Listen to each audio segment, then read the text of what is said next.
So a little bit about programming and automatic responses, because this is really key to tuning into this and for just being more compassionate with yourself, right?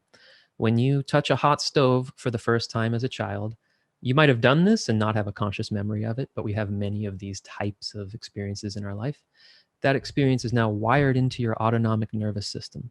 Hot stove equals pain. Your body knows to avoid the hot stove. The important thing is this isn't and it cannot be a cognitive process. That is too slow. Your mind is too slow to deal with these things. I forget the numbers, but your autonomic nervous system, the amount of data it can process compared to what your conscious mind can process is insane, the difference. Because if a vehicle is moving towards you, your body needs to jump out of the way. You will realize it after the fact, right? Before you consciously even process what happens. So emotionally painful experiences, rejections, disapproval from parents, teachers, all of these things in life, they can actually elicit a similar response. And this is important. It's not all just psychological or what you're thinking about, right? If doing X equals a pain response, dangerous response, then it gets wired into the system to say, avoid that at all costs. Avoid it, fight it. There's different responses, but that's always useful for you if you're talking about a hot stove. There's never a time in your life where it's relevant to walk over to the stove and put your hand on it.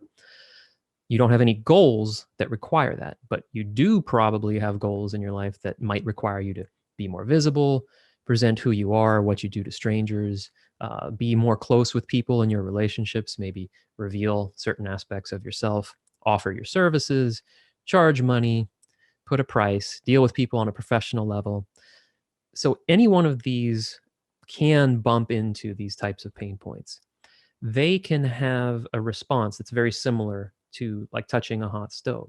And what, again, is so important about that is a response that gets wired into the system. So you can tell yourself all day, and many of us do, I should be better at this. Why can't I just do this?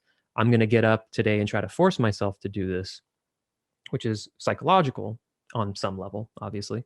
But inside, everything in you is saying, no, no, no, no, don't do that. And that part of your system, the nervous system says avoid the hot stove, is very, very powerful. You are not going to outsmart it. You're not going to out intellectualize it. So we want to take an approach of kind of befriending and understanding the system. So if you saw Chris's email, you could see maybe some of the different areas in your life where this can apply. Money. You're unsure of what projects to take on. You're reluctant to promote your own work. You're afraid to charge more. You can be afraid of the subject of money. Even talking about it can bring up a visceral reaction, and that's actually a powerful thing we might explore a little. Sometimes just the word, if you're tuned into your body a bit, you start talking about money, you feel the energy go down, you feel the stress go up. That's a baseline alone that's very powerful. Music, your performances aren't good enough. You can't decide what to practice. You don't feel like practicing. It might correspond with health. Since COVID came back, all of a sudden I'm playing a lot.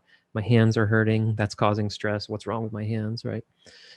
Teaching, you can second guess how you come across to students. All the relationship aspects of teaching, dealing with peers, children, whatever. Hard time enforcing your boundaries. I love this term Chris said, martyr yourself for your students, right? Setting those boundaries can be an emotional thing. And again, if you have a systematic training that says the way I need to be safe here is to make everyone happy, is to completely just give up myself and give everything and be totally selfless, that's going to be a problem if you have to set boundaries and set time. And right, so it's not always just a decision. There could be something underneath going on there. And relationships, like we talked about, can include stresses with bosses, coworkers, friends, challenge expressing your love and emotions, unresolved tensions and conflict. Hint, in my experience, the more you learn how to work with your own inner conflicts, the process can really translate pretty directly to working with others. So important about all of this is the resistance you feel. If something you consciously want, saying, I want to go practice more, I want to go promote myself more, is bumping up against something that has a deeper connection to a trigger or a painful response, then the mandate of your nervous system, or at least part of your being, the mandate is to protect you from that pain, right? So it's not 100% of the time. There is a time where you do just need some motivation. You need someone to kind of give you a push and say, come on, man, you can do it. There's other times, quite often times, where it's pushing against something deeper. It is like trying to force your hand onto a hot stove when you go to do that. And so we want to explore that a bit. And I keep emphasizing this, but because it operates at a more fundamental level than your conscious decision making, it can put the brakes on you in infinite number of ways. It doesn't always just say no and you're saying yes. Ever feel distracted and unable to focus no matter how motivated? You're clear all day. You go down, sit down to do this one thing, or when it comes to this one particular topic, suddenly your mental faculties are like 10% of what they are. That's something else going on. Every time you go to approach this one subject, something quote unquote urgent always seems to happen, a more pressing thought. Oh, I have to go handle this instead. Making you feel literally physical or other forms of discomfort. You start just physically actually feeling pain in your body even. That is possible, and many more. So what's important, I think, here is if this is recurring and specific for subjects, maybe even for years, there's a good chance that this type of dynamic is happening. We all have our good days, bad days. But if there's a consistent thing, like every time it comes time to deal with my money, I turn into a different person. I blank out. I can't seem to come to a clear decision. I seem to always make this wrong, seemingly wrong decision, right? Keep an eye out for things that kind of fall into that category of feeling recurring. When this is happening, and it's happening to, if you're human, this is probably happening. If you're transcended all of this, I want to speak to you and learn from you. It's not uncommon to interpret this situation as I'm just being lazy. I can't seem to get it together, because this dynamic that's happening can be pretty subtle. Feel like you're missing something or you just don't get it. It's just not my personality. I'm just not able to put myself out there. I'm an artist. I hate selling. I hate, right? Which may actually be part of your nature, but it presents itself with this extra emotional edge. There's this extra pain behind it and a judgment of yourself. More extremely powerful is when you start defining yourself or taking on an identity as I'm just not good at, I'm just incapable, right? I just have bad time. I'm just not good with kids. I just don't like speaking to people.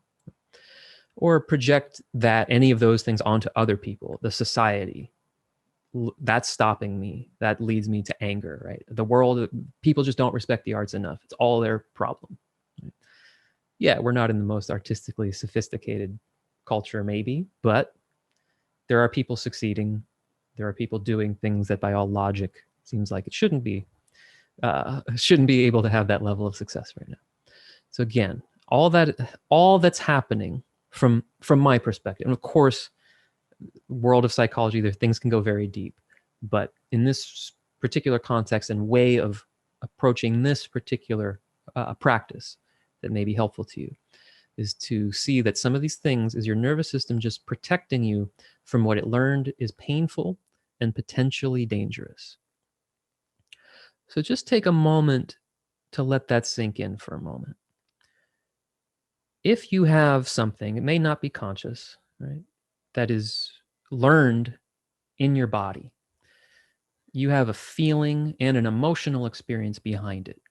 You might not know the connection. You might have been talked to a certain way at school. You might have had a teacher who told you you were bad at something or failed a test, and it created something strong there. And now something in you is saying, don't go near that. That's painful. That's bad. We don't want you to live through that again.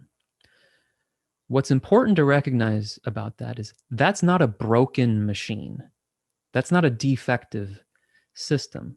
That's a very sophisticated protective mechanism. It's like a car that won't let you move into that lane. It's sophisticated. So what can happen is we interpret our inability to do certain things as I'm broken, I'm defective. If you take nothing else other than just chewing on this concept for a moment, am I broken? Am I defective? Am I just unable to do this? Or is something very, very highly functioning, highly intelligent, beyond anything I can really fathom, actually working and saying, we don't want you to go near that because that's painful, that's going to hurt.